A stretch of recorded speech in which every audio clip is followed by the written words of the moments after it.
You can smell it before you see it. The metallic tang of blood mixing with smoke from the braziers, the sweet sick scent of burning flesh. The acrid stench of fear sweat from 10,000 bodies pressed shoulder to shoulder in Smithfield's execution ground. It is August 23, 1305, and London has awakened to witness something that transcends mere execution. This is theater. This is statecraft. This is what happens when a king decides that death alone is insufficient punishment for defiance. The wooden platform stands 15 feet high, deliberately constructed so that even those at the back of the crowd can witness every cut, every scream, every moment of agony that is about to unfold. Ropes dangle from the gallows frame like serpents waiting to strike. The braziers glow orange-hot, hungry for the flesh they will consume. And bound to a blood-soaked hurdle at the platform's base lies William Wallace, the man who dared to imagine that Scotland might belong to the Scots. His body is a canvas of England's fury, painted in bruises and open wounds from the 400-mile journey south. Yet somehow, impossibly, his eyes still burn with that defiant fire that has haunted Edward Longshanks's dreams for 8 years. Before we descend into the horror of what comes next, if you're fascinated by these raw, unfiltered moments from history, consider hitting that subscribe button, and I'd be truly curious to know where in the world you're joining us from today. Leave a comment below. There's something profoundly humbling about the fact that we're all here, scattered across continents and centuries removed from these events, yet united by the same hunger to understand what humans are capable of, both terrible and transcendent. The crowd shifts restlessly, their anticipation a living thing. Children perch on their fathers' shoulders. Nobles lean from specially constructed viewing platforms. Street vendors hawk meat pies and ale, turning suffering into commerce. Everyone wants the best view. Everyone needs to see what happens to traitors. But what they are about to witness will haunt their nightmares for decades to come, because hanging, drawing, and quartering is not designed to kill. It is designed to unmake a man, piece by bloody piece, while the world watches. The story of how William Wallace came to this platform begins not with violence, but with the death of a little girl who never saw Scotland. In 1286, King Alexander III of Scotland rode his horse off a cliff near Kinghorn on a storm-ravaged night that seemed torn from prophecy itself. His death shattered a golden age. The throne passed to his granddaughter Margaret, the Maid of Norway, a 7-year-old child who would never reach her kingdom. She died during the voyage in 1290, and with her death, Scotland found itself without a monarch, without direction, and about to invite a wolf through its door dressed in arbitrator's robes. Edward I of England, called Longshanks for his imposing 6'2" frame, had spent his life perfecting the art of conquest. Wales had already been crushed beneath his iron fist, its princes dead, its castles garrisoned with English soldiers, its laws rewritten in Norman French. When Scottish nobles, desperate to avoid civil war, invited him to choose between competing claimants to their throne, they believed they were securing a neutral judge. They did not understand that Edward viewed Scotland the way a falcon views a rabbit, something to be seized and devoured at the opportune moment. Edward's choice was John Balliol, a weak-willed nobleman whom the English king believed he could manipulate like a puppet on strings. The humiliations began immediately. Scottish nobles were required to pay homage directly to Edward. Scottish legal disputes were to be appealed to English courts. Scottish knights were conscripted to fight in Edward's foreign wars. Each demand tightened the noose around Scotland's sovereignty. When Balliol finally attempted to assert independence in 1296 by forming an alliance with France, Edward's response was swift and apocalyptic. The sack of Berwick-upon-Tweed on March 30th, 1296, set the template for what English rule would mean. Edward's soldiers did not merely capture the prosperous border town, they butchered it, Men, women, children, infants still nursing at their mothers' breasts, all fell beneath English steel in an orgy of violence that lasted from dawn until the setting sun painted the sky the same color as Berwick's streets. Contemporary chroniclers speak of 17,000 dead in a single day. Rivers, they wrote, ran red for 3 days. Bodies were stacked in the churches until the buildings groaned under the weight of corpses. Edward himself reportedly ordered the slaughter to continue even after his commanders begged him to show mercy, demonstrating that this was not war but annihilation, a message written in blood for all of Scotland to read. This was the crucible that forged William Wallace. Born around 1270 to a minor landowner in Renfrewshire, Wallace grew into a physical giant, standing nearly 6.5 feet tall in an age when most men barely reached 5.5. But it was not his size that made him dangerous to English rule. It was his absolute refusal to accept that Scotland's nobility had any right to surrender a kingdom that belonged to its people. When Scottish lords bent the knee and signed the Ragman Roll, swearing fealty to Edward in exchange for keeping their lands, Wallace watched from the shadows with contempt curdling in his gut. The spark that ignited Wallace's rebellion came in May 1297. The details are disputed, lost to the fog of legend and propaganda. Some accounts speak of Marion Braidfute, a young woman Wallace loved, murdered by English soldiers. Others suggest it was simply the accumulated weight of witnessed injustices finally breaking something fundamental inside him. What matters is that when William Wallace killed William Heselrigg, the English sheriff of Lanark, he crossed a threshold from which there could be no return. The killing sent shockwaves through occupied Scotland. Here, finally, was a man willing to spill English blood. The response was electric. Men began slipping away from their fields and workshops, disappearing into forests and hills to join Wallace's growing rebellion. But Wallace was no mere bandit chieftain. He possessed something that transformed scattered resistance into organized insurrection, a brilliant tactical mind wedded to an unshakable conviction that freedom was worth any sacrifice. When he addressed gathered crowds, his voice carried the weight of divine mission. "We fight not for glory, nor for riches, nor for honor," he thundered, "but for freedom alone, which no good man loses but with his life." The autumn of 1297 brought Wallace face to face with English power at Stirling Bridge. The odds were catastrophic. Perhaps 6,000 Scots against 15,000 English troops, including the finest heavy cavalry in Europe. The English commanders, John de Warenne and Hugh Cressingham, were so confident of victory that they treated the engagement as little more than a training exercise. They watched from across the River Forth as Wallace and his co-commander Andrew Moray positioned their forces on the high ground of Abbey Craig. What followed defied every military doctrine of the age. Wallace waited with the patience of a master predator as the English began crossing the narrow bridge. The crossing took hours. Cavalry, infantry, baggage trains, all funneled across the slender span in a long, vulnerable column. Any conventional commander would have attacked immediately. But Wallace understood something his enemies did not. Timing meant everything. When exactly half the English army had crossed, Wallace gave the signal. The Scots poured down from the heights like an avalanche of death, their war cries echoing off the water. The English, caught with their forces split by the river, could not bring their superior numbers to bear. Hugh Cressingham, Edward's treasure in Scotland and a man hated for his cruelty and greed, fell early in the fighting. The Scots, in a gesture that spoke to their seething rage, flayed his corpse and fashioned his skin into belts and sword straps, a grotesque trophy of their impossible victory. By day's end, the supposedly invincible English army lay shattered. William Wallace had achieved what every military expert said was impossible. He was appointed Guardian of Scotland, the kingdom's de facto ruler, and for one brief, shining moment, it seemed as though David truly had slain Goliath. But Edward Longshanks was no ordinary adversary.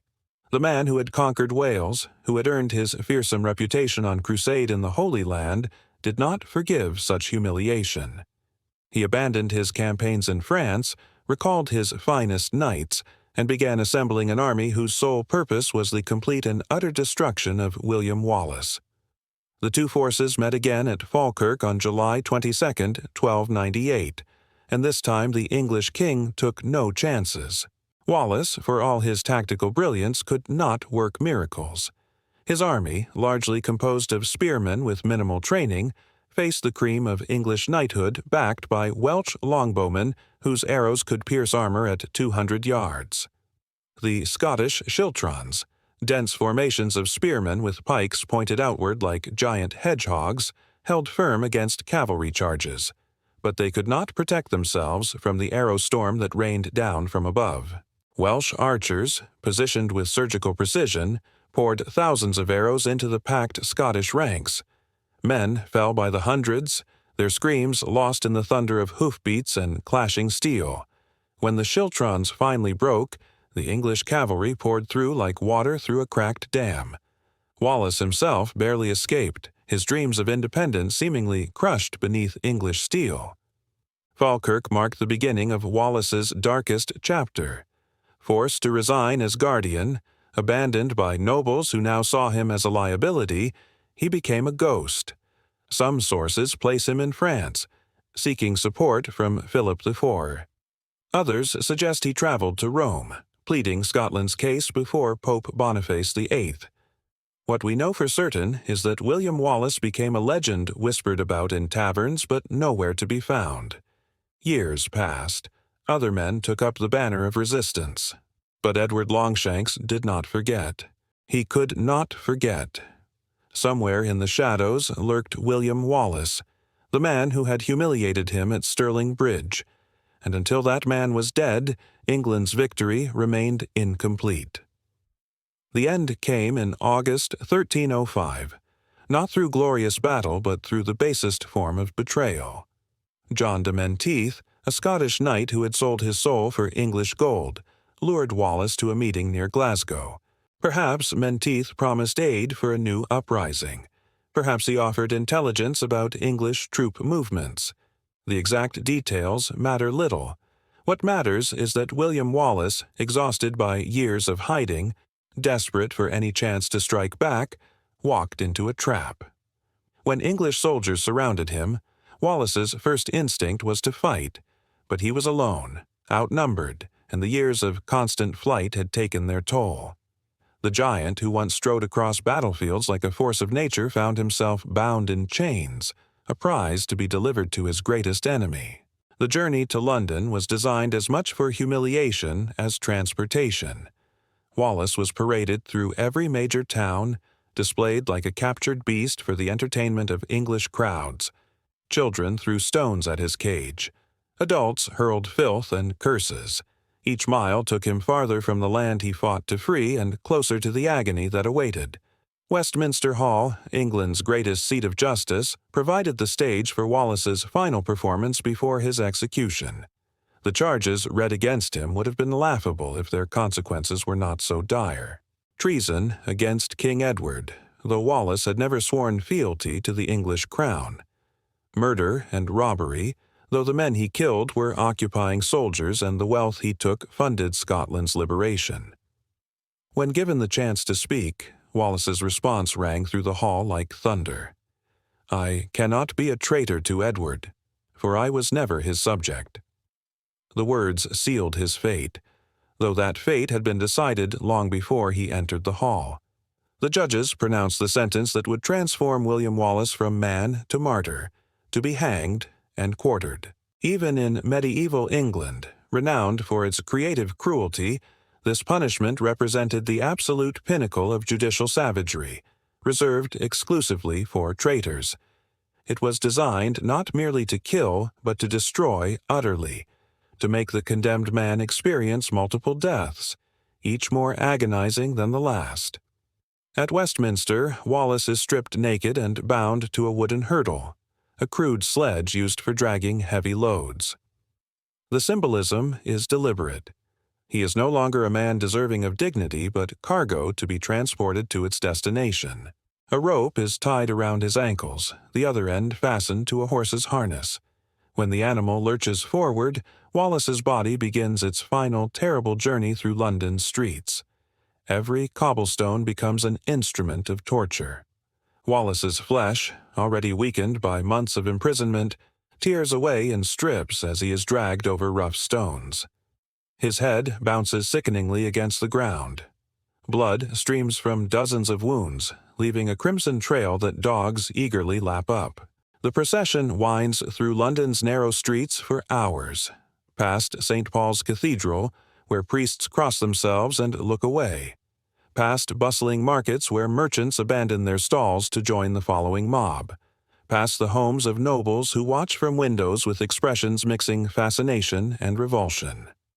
Wallace drifts in and out of consciousness, his body a symphony of agony, but his lips continue moving in what might be prayers or might be curses.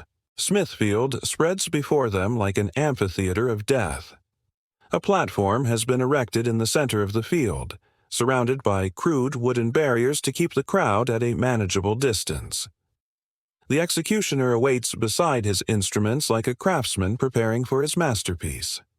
He is a professional, chosen for his skill in prolonging life rather than ending it quickly.